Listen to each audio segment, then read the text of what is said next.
You across the Hucking 10th Street. And then now I'm tuned in to the Black Deth 101 podcast where the streets talk and the reels roll. This ain't just a podcast thinking. It's a revolution with Live Me. Let's get into it. Welcome to the Black Deth 101 podcast, where the streets talk and the reels roll. We dissect our favorite Blaxploitation films that saved Hollywood and still influence it today. I am your host, Nubius Black, and giving him 5 on the right-hand side, my brother from another mother, Johnny Deth. What's up, Johnny? It's snowing outside. It's warm inside. Slide on in, cool cats. And cinema slingers, you've got your ears tuned to. Black Deth 101, where the chalk is vinyl and the homework smells like popcorn, butter, and gunpowder. Funk. I want to do a quick roll call before the bell rings. And shout out to Tray Tracks, Silver Wheel, Legendary FDA, and Hamburger Chic. Y'all are the reason the needle drops on the record. And tip of the crown to our brother Blaxploitation Fanatic and the Blaxploitation Appreciation Podcast. He's another righteous guy in a classroom of the soul. Tonight, we are crossing a hard line. We're going across 110th Street, meaner than winter wind off the Hudson, realer than a bus transfer in February. And it ain't just a movie. This is a police report written in funk. Yeah, it's written in funk, all right. Spray painted with all the graffiti you can stand in that time period up there in Harlem, just like today, where it's totally white outside. It is totally black inside when it comes to this film. But before we get started, spoiler alert, if you didn't see these movies, why not? Here's your chance to allow us to open those flunky floodgates to the Blaxploitation cinema so you can follow along with us. And if you didn't see them, watch it when we get done. Give us a shout out. Give us a like. Subscribe. Share. That way we can keep doing this thing. And while the soul train keeps chugging along, the Blaxploitation podcast will be right behind it. 101, baby. So, Johnny, give us the lowdown of this film. We got to wind back to 1972. Vietnam is, of course, still chewing on America. Nixon was sweating in the evening news every night. Heroin riding shotgun in every borough, and cities were really cracking under their own weight. Landlords were gone, lights out, promises unpaid, cops nervous, streets angry. Everybody's armed with fear, protest signs in the daylights, body bags after dark. The American dream still talking slick, but dragging one leg behind it because trust got expensive and hope got dangerous. Now, in tonight's film, Harlem is caught between the mafia, the numbers men, and regular folks just trying to pay Con Ed without paying with their life. That's the soil this picture grows from. It's asphalt gospel. We open on a Cadillac, cruising into Harlem, parking outside what we learn is a mob count house. Dirty cash stacked up like guilty pancakes. Now, Jim Harris, Paul Benjamin, and his 2 partners, 3 men, 1 bad idea. They break in dressed as cops. They end up gunning down everybody. The robbery, it's a thunderstorm of fucking bullets. There are cops dead. There are mobsters dead. Harlem is waking up to a war she didn't order, and the law arrives with 2 faces. You got Mattelli and you got Pope, while the mob guys send Nick DeSalvo to mop up the blood. Fantastic movie. The story is simple. The way it unfolds is riveting. There's a lot in there that you pick up on. You don't really know the backstory on anything, but they give you breadcrumbs throughout. And we got to talk about the leads in this film, because producer Anthony Quinn wanted a different star for Mattelli. He didn't want to play the part himself. So he wanted, are you ready? Yeah, I'm ready. John Wayne. Yeah. Nothing like having a racist play a cop in Harlem. Lord help us. It would have been awful. So Wayne passes and he goes after Kirk Douglas, whom I can kind of see Kirk Douglas in the role, but he's still too much of a looks too much like an actor, like a Hollywood movie It star. ain't like he's gonna share the screen, especially with any black performers. I'm sorry. I'm actually glad that it went the way it went. I think that Quinn is perfect, man. I mean, at some point when Burt Lancaster finally turns it down and they got to get going, the studio's pressuring him. He says, "Give me the badge. I'll just do it myself." I'm glad he did. He brought thunder instead of cowboy boots. And for Pope, these guys wanted Sidney Poitier. Now, I love Sidney Poitier, but not in Harlem. He's too Yeah, polished. yeah. And they're guys working in the community because they wanted to shoot as much as they could in Harlem. I think they shot about 80% of the film on location. The community feedback they got was they wanted someone that smelled like the block. So enter our guy, Yaphet Kotto, and he was perfect. He's not a movie idea of Harlem. He's Harlem in human form. It's funny that Japhet is in this movie. When we last visited Japhet, he was in Friday Foster, and he was a lighter Japhet. He was a funnier Japhet. He was actually, kind of a fun guy to be around. He was still a tough guy, but he was a fun guy to be around. This one, he's unsure of himself. It's like his first day on the fucking job out of in plain clothes. He's dealing with not only the criminals out in the street, he's dealing with his criminal brethren of the police force, especially Anthony Quinn's character, who just fucking is everything that anyone could see in TV cop shows from Law and Order, Homicide, NYPD Blue, The Wire. They need to bow down and pay homage to this film because that is where they got their goddamn ideas from. I'm sorry, everything is exactly this is the black blueprint of the cop show, the cop procedural, the crooked cop who thinks he's doing the right thing, the straight cop who knows he ain't gonna be straight for long because eventually this job is going to bend him if not break him. But great acting, Anthony Quinn, everybody's favorite Greek Mexican, who comes in here as a producer and an actor, and a lot of people, including us, we thought he was Greek. Nope, born in Oaxaca, Mexico, so that means he has a little bit of black blood in him too, because that's where a lot of the black slaves left from slavery from the South and Texas, crossed the border and took homestead in Oaxaca, Mexico, the home of the mole sauce, the chocolate mole sauce. So now we know a little bit about that. And of course, we had Yafo from Live and Let Die, Alien, Truck Turner. We have another Truck Turner alumni in this film too. I want to see if you picked him up and Friday Foster, as we said before.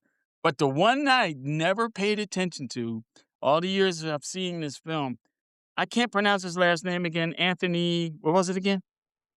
Franciosa. Franciosa. The guy from Tenebrae. Oh my fucking God. Tenebrae, one of my favorite Giallo films. If you like Giallo, again, more power. Great shit. Watch Tenebrae. I think it's one of Dario Argento's best movies. Everybody would say Superior. I say Tenebrae.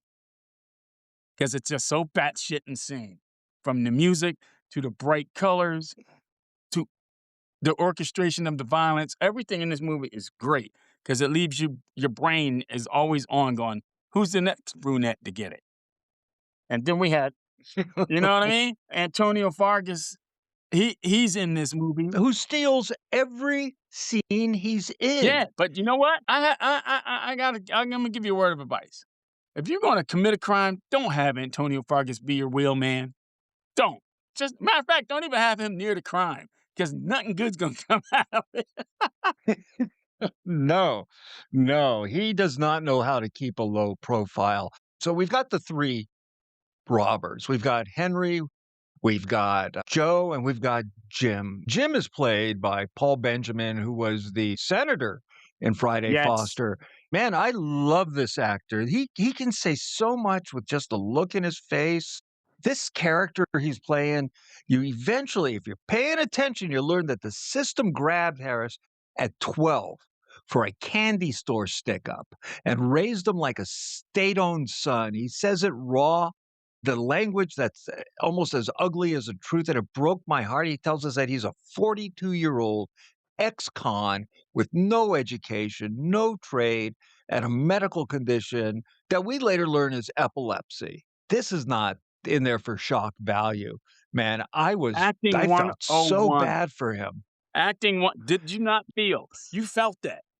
I mean, you know what he did was wrong, but then you're thinking when he gets done with his little speech there, you're gonna go, well, the system wronged him from a long, long time, and he's looks like he's been planning this shit for decades, because he figures if he's robbing from other criminals, what's the harm? Well, he gets out of the joint. He gets out of the joint after doing another stint as an adult where he got arrested for working for Doc Johnson for the numbers man, and he recognizes one of the mob counters going in, and he figures out what day it is. He gets together with his buddies and decides to rob the place because he has no prospects whatsoever. Basically, he's got a birth certificate that's written for despair. Benjamin plays him like a man who learned to bite because nobody taught him how to heal. He's brutal. By the end of this movie, I counted it the last time I watched. He kills 16 Yeah, men by yeah. the end of this movie. He's a fucking mass murderer. He didn't want to kill nobody, and he became No. a fucking Terminator at the end because once his girl got killed trying to save him, spoiler alerts again, all bets were fucking off. All bets were off, and the way it ended, like you said, it was very poetic. We'll get to the ending because he started as a child with nothing, and before the movie ends, he's gonna make sure some kids don't go that route. You can't talk about this movie without Richard Ward. Oh my God, I love Richard Ward's voice. Oh, yeah. Doc Johnson. He played James Evans' dad in Good Times. Yep. Man, he has one of the best voices ever. And the girls called him Papa Bear. I fucking love him in this movie. And as I said, Antonio Fargas as Henry, when he hits the screen, he steals every second of the movie that's not nailed down. It's like live wire in a silk shirt, danger wearing a butterfly collar, and a mouth that should have stayed shut. Oh, yeah. See, his mouth was what ruined everything. That started the whole fucking, besides that stray bullet that started the shootout, that really did it, man. When he kept running his mouth and spending money that no one knew he ever even had, it just was quite insane. This movie is very tight. It takes place over the course of a day. They pull off this robbery, I think it's first thing in the morning, and by the end of the day, it's all over for almost everyone in there. If you notice, Doc Johnson's, man, Clean. his guy Chevy, he is a better detective than the frickin' detectives. Exactly. At one point, they find the car, and the detectives go and grab the guy that owned the car, who sold it, we've later learned, to Fargas. They beat him. Anthony Quinn beat the piss out of this guy. He wants to beat the fuck out of everyone. He beats the guy to a point and tries to tell Lieutenant Pope, Yaphet Kotto, he's telling him, look, my way gets results. And Kotto looks over at the guy who's unconscious at this point and says, he's not talking now. Meanwhile, I don't want to say bad guys because I like them too much. There's no good guys in this. No. So anyway, we get personal with the mob. It's a bon voyage party for the old Don. You can tell because the folks are talking to him. He learns about what happened, that they stole $300,000 and killed a few of their men, including Paulie from Rocky, in what must be his first role. He's in there for a moment, but he gets fucking shot. He's one of the mob guys counting. So he calls over Anthony Franciosa, who we later learned isn't like a high-up mob guy. He was an errand boy that married the boss's daughter. And he tells Nikki, Anthony Franciosa's Nikki, look, this could be your last chance because we see he's got a bon voyage party. He's retiring like mobsters do. He's probably going back to Sicily. Anthony Franciosa, fucker is bent, man. This is a scary guy. Yeah. You see that thing he does with his fingers in the corner of his mouth? Oh, man, there's something sick going on in there. And he goes and, man, he takes to the job. He fucking is rude to Doc Johnson. And what was the thing that also made it really weird because in a lot of the mob's movies from even to today, They're dangerous, they're illegals, they're criminals, yet they're Christian. And they always use Christian iconography either to bless themselves or to send a message when they want people to know that they're there. And what they do Talking about messages. to fucking Antonio Fargas in this movie, which they don't show, which is great because it's the theater of the mind. When you start thinking about when they're describing what happens to this motherfucker, you're going to be like, A, that's fucked up. B, I'm glad I didn't have to see that shit. Even though he was dying. A lot of violence happens off screen in Remember this. when he was dying in the ambulance? Oh my God. Great. That was acting. Acting Brutal. 101 again. Now, Paul Benjamin, after the robbery, he goes right back to the frickin' tenement where he's like the super. He gets a call from the other guy, Ed Bernard, who's playing Joe in the show. And Joe immediately goes to his job. He's like 2 minutes late. He works at the dry cleaner.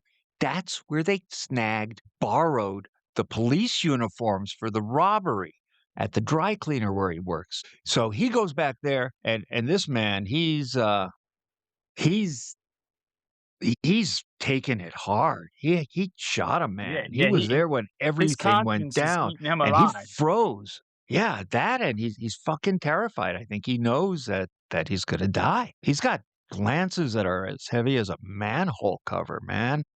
When he learns what happened to Antonio Fargas's character, that Henry was crucified and castrated, he starts to lose it. He leaves the dry cleaner, goes to see Jim, and he tells him, I'm going to get out of here, man. They got Henry. He goes down, he catches a taxi, but these guys, they aren't thinking of consequences. He's still got the bag from, I'm not sure whether it was from the dry cleaner where he works, where after they kill Fargas, they find out about the dry cleaner. You cut off a man's balls, he's going to talk. In fact, Jim and Joe even have that discussion. Anyone comes near my balls, I'm going to tell him everything. So he goes to leave, and the taxi driver, who's also on Doc Johnson's payroll, sees the bag where he's got the money stashed, and he knows who he's got. And he calls in to let the cab place, which is where Doc Johnson's headquarters is, know that he's got the guy and where he's taking him. It gets ugly. And Nick and the boys.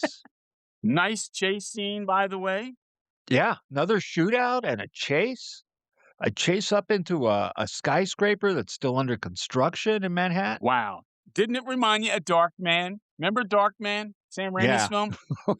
Remember when Darkman had to fight that guy up on the fucking building that was being worked on? Darkman. Same fucking scene, just decades later. And maybe a little more sadistic here. What's his last name again? Somebody keeps saying his name wrong. Francioso is he plays a villain that you go, there's no fucking silver lining in this motherfucker. You know, there's no turning back. He is that dark and demented and sadistic, but not over the top. And that's the scary part, because he can come off as a normal guy and still one thing sets him off and he turns into this fucking beast. Right. My favorite line in this whole movie is when Francioso goes to the fucking the cab station where Doc Johnson has his headquarters at, and he's trying to fucking punk out Doc Johnson. Doc Johnson's just laughing at him, smiling. And the line he gives him, he goes, I'm going to try to do it in his voice. You ain't never make it in your punk ass life. You ain't nothing but a punk errand boy. And when you're married to the boss's daughter, you still a punk ass errand boy. And he started laughing. Francioso loses his shit. He's ready to kill everybody there. It's like, he didn't even cuss him. He just told him the fact. You weren't nothing until you married the boss's daughter, because all you did was do errands. And now that you need to work for a living, because apparently Doc Johnson knows that this dude needs to fucking, he needs to produce, or he's just going to go back to be. This is his last chance to prove he ain't just wedding cake. And then when Francio, what's his name again? Anthony Okay, Francione. So let's just when call Nick him Nick. finally loses his shit and sends his guys back into the office, who pops out with a fucking gun? Chevy. And Chevy's ready. He's ready to kill anybody that looks at Doc Johnson the wrong way. In his slick ass outfits with his fucking Freddy from Scooby Doo ascot ties, processed hair. Joe, but he was brutal in this. I loved him. Brutal. And he's a better detective than the frickin' cops. But of course, the cops, as soon as they find anything, they call up Chevy. And, they get $100 and they tell him who owned the car in the robbery. And while they're beating the shit out of and knocking the guy that owned the car, who sold it to Antonio Fargas, Chevy's making real Right. nice with the And guy's you wife know back what at the was cab sad though? stand. Again, Yeah. this like you said, there's no good guys in this movie, and everybody's a shade of bad. Yafat is gray because he's new to this game. He hasn't even found his place in this world yet. But he shows us that he's willing to look the other way because he doesn't want to bust Quinn Bent for and an being alcoholic and bent. only 50 He's just years like, old, and I'd buy that for $1. That motherfucker look every bit of 80. But the fact that when they talk about the visit to his wife, and the wife has kids there, and the wife is playing very, she kept a stiff upper lip. She didn't know anything. She didn't know what was going on. And she's saying all this to Yafet. And the funny thing is, Quinn knows the game. So Quinn, in a moment of, I don't know if it was a moment of weakness or being a human being, he goes, I found this in his pocket. I think it's yours now. And he gave her a giant wad of cash. And he patted her on the shoulder and they walked out and she broke down crying and he heard it from behind the door. And it's almost like there's a little bit of humanity in this motherfucker, but man, it's so like stuck and retarded into his body because he has to put on that shell of fucking craziness to survive in this world. I hate to but you can also tell in that scene where he first walks into the station house that every single person in that station house, and it's packed, it's a Harlem precinct. Everyone had a in that run in with precinct him. Yep. house knows him. Everyone in Harlem, it's like, yeah, they brought in my man. He didn't do nothing. Right. Oh, get He was him out. doing, You he was know, he's in his good. He's own taking warped care of way, the people. very warped. He thinks he's doing the right thing. Exactly. And sadly, these people have no one to rely on but Anthony Quinn because they don't trust Yaphet Kotto. He's new, and just because he's black don't mean shit. You know what I mean? And they're going for the guy that actually helped him. He roughs up. He don't rough up nobody in this movie. He Exactly. beats the fucking piss out of people. But then he'll do something, He and asks then he'll do something questions with sweet, his like fists. give a child some money or help a wino out. And he would just.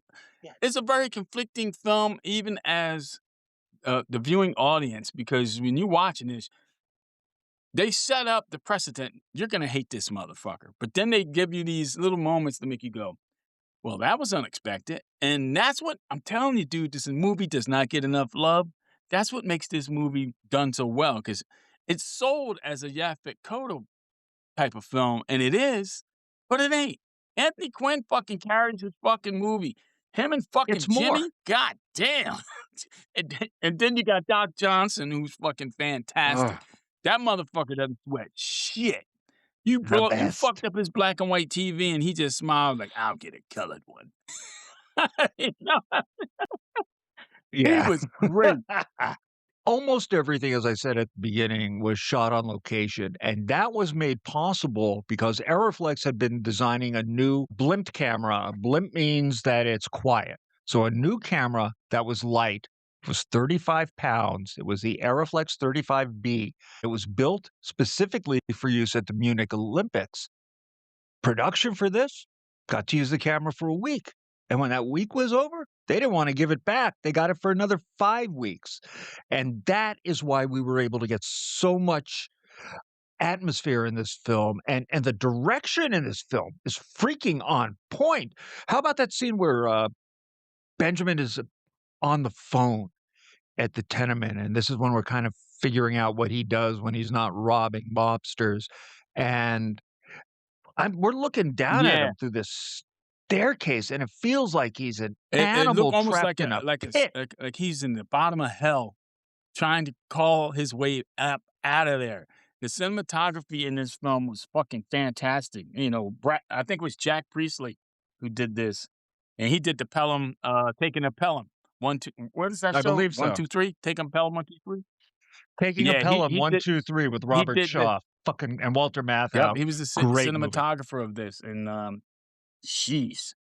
It really does look it puts you in there. This is one of the movies, and you know, they go like talk about 3D and real 3D. You really don't need that if you have a decent cinematographer and a story that's being told. And if they make that story engrossing enough for you to take your mind and whatever you're watching, that cinematographer will put you in that picture and make you like you're witnessing something, dude. And in this movie, you're witnessing something you wish you weren't, and you wanted to see it, but you didn't want to get involved in none of that shit. That's for sure. And really, just we got to shout out to the director. Shear is just, who would have thought he had it in him? The cat who directed Right, like right. episodes of The Man from U.N.C.L.E. could do something this gritty, this intense. I wish he had gotten a chance. I know he did a few films. It's the only one I've seen. I've seen a lot of his television stuff, but the television stuff is kind of typical. Man from U.N.C.L.E., Girl from U.N.C.L.E., Name of the Game, that late '60s stuff. I'm sure he did some Ironside and Police Story, but none of that prepared me Dude. for what we got in Did you this notice the movie. close-up shots they were giving Jim in this film? He was getting these facial when it got really when he really Oh, didn't know yeah. what was he's about to burst, he's getting these facial tics and stuff. I mean, that's little things that he probably just put on there himself that says, "You know what? This is what my character would do." And not over the top tics, just little subtle.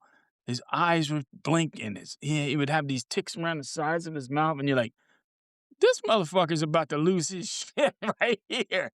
And you don't wanna be around when he does it. Yeah, and then Right, we find right. out he's And epileptic. and I guess again, they didn't really push it until he finally had an attack when he went up to that burnt out building he was born in, he said, and had his girlfriend drop off Yeah, his medication. Oh, mhm, dude. and then she decides she's Oh, staying with him. big Mistake. mistake. And they had plans of going to the Caribbean and going to Jamaica and Now, starting life all over again. Wow. Wow. this money was poison. Bobby Womack saw the picture once. He went home, he wrote the theme in 2 weeks, and I saw that man sing it on Soul Train. It's available on YouTube, and I will add it this week. We have a playlist over on our YouTube channel, which is a bunch of trailers for these movies. I'm gonna throw in the, Soul Train Good performance song. as well, and the song felt like a subway coming through the TV. It's a fantastic song, but the song in the movie is a little bit different because I had to time it to the opening, so it's a little bit different from the hit version that you've heard in, Ridley Right. Scott's American Gangster or in Oh, you're talking about, oh my God, what's her name? The Quentin Tarantino film, Jackie Brown. Yeah, yeah, Jackie Brown. It's a so the version in American Gangster and Jackie Brown, that's the, single release version. The version in the movie is a little bit different. It's still great. The music in there is excellent. The film came out and, there was a little bit of, brouhaha in Cleveland, Ohio. There was a theater in the black area called the Scrumpy Dump.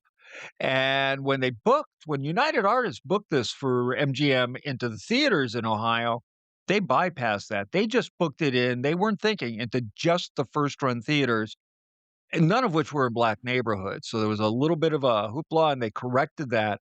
So first run in Cleveland at the Scrumpy Dump, so it could play directly to the black neighborhood. And those are the folks the story belonged to. It was banned outright in South Africa in 1973. Too much truth for the apartheid stomachs. But you're right. This is really a bridge between a lot of those series like The Wire and the movies like Serpico, New Jack City, and The French Connection. I think Serpico or The French Connection would be Yes, a perfect yes. second feature with the this. same look, same vibe, but you can literally say that French Connection is taking part on another side of town while this is happening. And it just, you nailed it. That'll be a great threesome.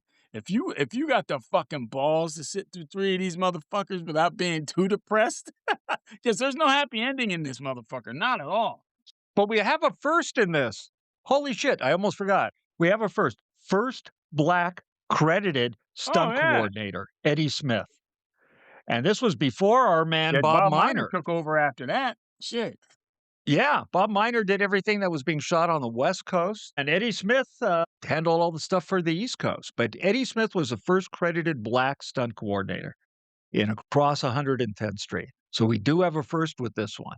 So we can count that as a first Right. when we're done counting the bullets. There are a lot of bullets in this movie. Who says we can't get along? You had the Italian mob and the black mob at the end finally saying, we're going to put our fucking shit aside and we're going after this fucking money and the person who stole it, which was kind of fucking bizarre, but again, money talks and bullshit takes a holiday. And they had that shootout with Harris. Remember Franciosa, he literally becomes Jigsaw from the Punisher movie in this, remember? And his face gets all cut up because he was known for being this good-looking guy. And at the end, he got all chopped up. And I'm like, fucking Marvel stole this from here, too. Because this is Jigsaw's origin story.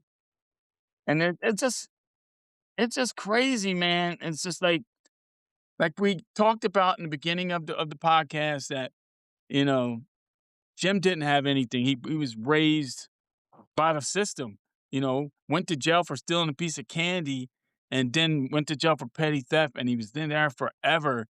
He didn't know how to act like a basic human being. He just knew that money was the answer, at least in his opinion, to everything. He didn't want to be a child that didn't have money growing up. And I guess he decided that if I can't have it, I won't let any other children grow up that way. So during that shootout up on the rooftop, which was a great chase scene, fucking cops were just dropping like flies, man. It's like they were running into bullets and shit. This motherfucker. He blew one guy right off the side of the building. And we find out it's behind the fucking playground of a school. And that's when my heart sunk. I was like, oh my God, are they gonna fucking kill kids now? But nah, Jim gets hit. And his last act of defiance, he opens that bag and he throws it out into the playground. All that money goes to those kids. Lord, and then you're thinking, and you think to yourself, what are these kids gonna grow up to be with all this money? You know what I mean? Do they create Nino Brown, from New Jack City, or what? My mind goes in these weird places. I try to, like you said, you connect things like Serpico, the crooked cop who could have been working underneath Anthony Quinn. You know what I mean? Dude, you can have a lot of fucking fun if you don't get lost in your sauce watching shit like this, because they do kind of connect, and it ain't hard it ain't a stretch. And the fact that Quinn character looks like he came full circle, where he's like, all this running, all this death, all this destruction for nothing. And who saves me? My new black boss. And just when he helps him up, they save each other's life on that road. And when it's all said and done and you think it's done, and they both look like they're going to turn the page and start something new, pow! Chevy shoots Quinn in the fucking neck with a silencer, dude.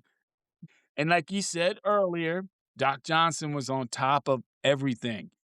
No relation to me, by the way, but I wish I had an uncle who spoke like that. So do I. Great movie. Who drew the line? Who paid the toll? Who got buried on the wrong side of the map? Everybody. Doc Johnson and Chevy are the only ones that walked out of this shit squeaky clean. And maybe some of those kids who got some of those $100 bills. Very ironic. Yeah. But just a great film, tight. It gives you so much information and little teeny tiny breadcrumbs throughout, which I loved. Man, I watched it 3 times in the last week. You know what's funny? What can I say? Before we end this, I just wanted to just give you some quick notes. There was a critic in New York at the time, and he was a big-time know-it-all. His name was Roger Greenspun.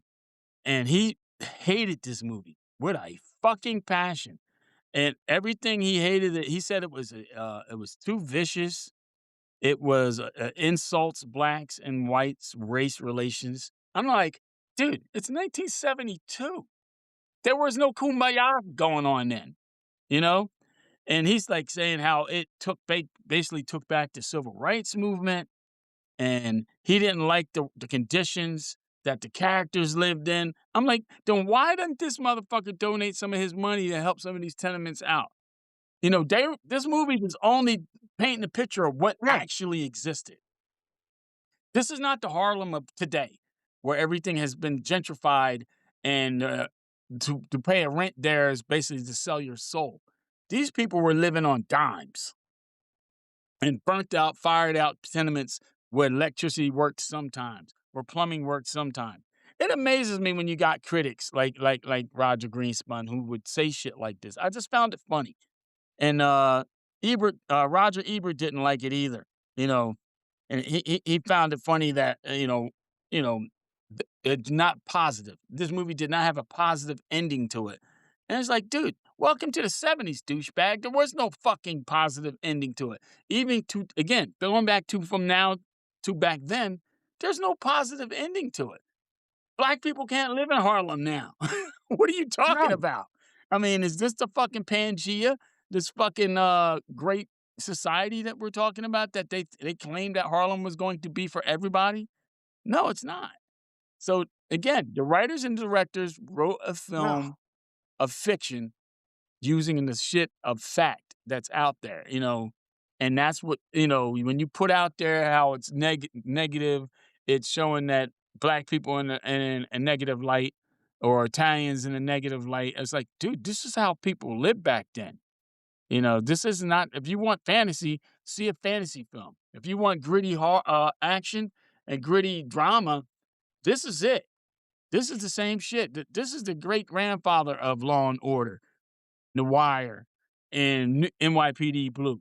This is where it comes from. And that's a fucking fact. I mean, there's no more I can say about it. I just find it funny that critics berate these films, but do nothing to benefit the black acting community. They're not giving these black actors jobs that they're giving the white actors. So they got to take films that literally that are created for them. And that's what these films did. And that's why we celebrate them today. Yes, I've got to say that if critics didn't like Across 110th Street, how do you think they're going to feel about next week's movie? I don't know, man. I don't have the balls Welcome to home, say. Brother Charles. AKA Soul Vengeance. This was a request from Trey Tracks, and we're getting to it next episode. I have never seen this movie, ladies and gentlemen, and I will be watching it later this week. If it's anything as what the premise said it is, I plan on losing my fucking mind for the next few days. So it's from Jama Fanaka. He did the penitentiary films. Leon Isaac Kennedy, yes, sir. Right. Mr. T, I think, was in the second one. I saw those at the Culver Theater in Los Angeles when I still lived on the West Coast. I can't wait. I can't wait to dive into a movie about a killer cock. What are you gonna? I mean, what more can I say? That's all. That's what it is. So join us. We're gonna watch a good revenge film, and we're gonna watch 12 Inches of Fury. That's going to get its revenge. Again, if you really want to get down with this, again, like us, subscribe, share it, YouTube. Go on Facebook. We got a Facebook page. We got them all. Apple Podcasts. And, it doesn't hurt nothing. It doesn't cost you anything. You're doing us a big favor. Send in your requests, and we'll see what we can do. But we just crossed 110th Street. So why don't we just cross back into welcome back, Brother Charles, next week, and we'll see you the same black time. Same black channel. Peace.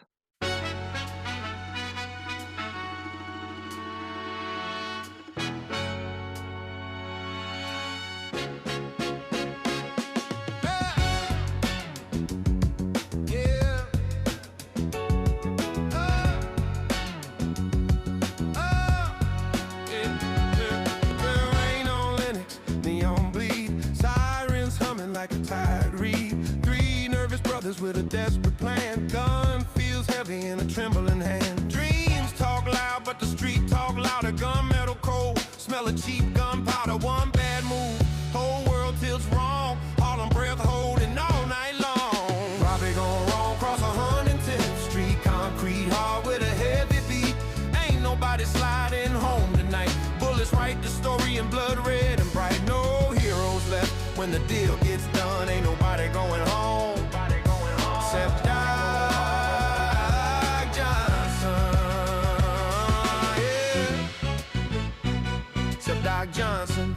Yeah, yeah. Cops on the corner chewing yesterday. Mob men smiling in a funeral way. Money talk sweet like a gospel lie, but every dollar got a reason to die. Mama in the window clutching a chain. Preacher on the radio begging for rain. Fire gas laugh, echo sharp as a knife. One bad second costs a whole damn life. Bobby gone wrong, cause 110th Street. Devil wear leather, angel wear cheap. Ain't nobody sliding home tonight. City keeps score in the pale moonlight. Cross that line and Nick's gonna come, and ain't nobody going home except Doc Johnson. Yeah, yeah. Harlem, don't forget. The bricks got ears. The fire escapes got eyes. You can run past the numbers, man. Past the church. Past the bars. But 110th gonna meet you where you are. Suitcase busted like a broken prayer. Blood in the gutter, it don't care. Friend turn ghost, ghost turn friend. Everybody brave till the bullets ran. Quinn in the shadows counting the lost. Carter when they ain't asking what the cost. Streets keep the secret cold and numb. Only one walking when the morning comes. Robbery gone wrong, also 110th Street. Blood on the rhythm, death on the beat. Ain't nobody going home tonight. Justice wear brass knuckles, hold you tight. When the last train cry and the song get done, ain't nobody sliding home. Yeah, ain't nobody sliding home. Except Doc Johnson. Except Doc Johnson.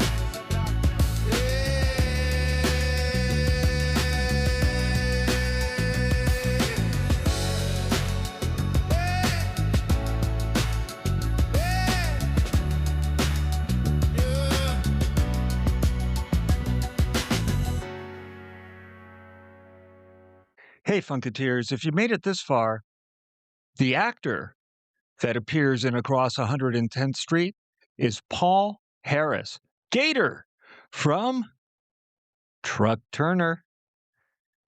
Thanks for listening.